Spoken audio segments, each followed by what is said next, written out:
Migawo mar pur e kaunti ma Siaya komakore kod jokanyo e sekta no chako chenro mar nyiso jopur ber mar timo nonro ne wi lowo kaka yor yango kit kothe manyalo tiyo kanyo maber kendo e lowo makano kata chieng' ma koth onge. Jatend migawo mar pur e kaunti ma Siaya Sylvester Kokoth olero ni okang' makamano biro konyo Siaya bedo kod keyo makare mibiro miyo jopiny bedo gi chiemo moromo. Kaka okang' mar jiwo nonro kamano, tend kaunti ma Siaya dhi yango kar pimo nyenyo mag lowo e boma ma Siaya mibiro kony godo jopur e ng'eyo kit kothe manyalo timo maber e gwenge mopogore opogore e kaunti ma Siaya.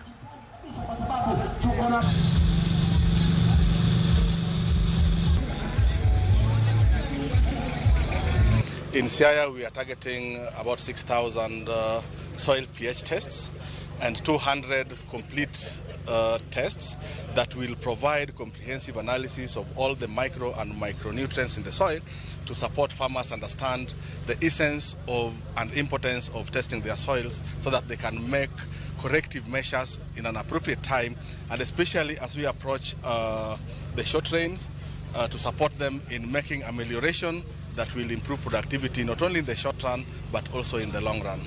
Chenro ni kachakre kawuono gache bolwaro Siaya duto ka puonjo jopur ber ma pimo lowo kendo gibo puonjo jopur kaka ikawo lowo midhi pimo mondo karomo tarik 30 wabo bedo kod romo maradhai e chuny town ma Siaya kama wabo time gimiluongo ni soil clinic. Koro department marwa mar pur pith kod lupo no neno ni ber mondo wanyis jopur magwa ber mar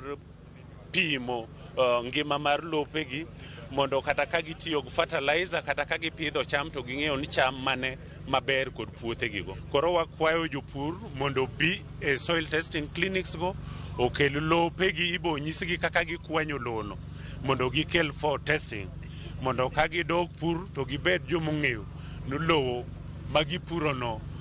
dwaro ni mondo ketie minerals mane kata fertilizer mane kata organic manyiwa mane.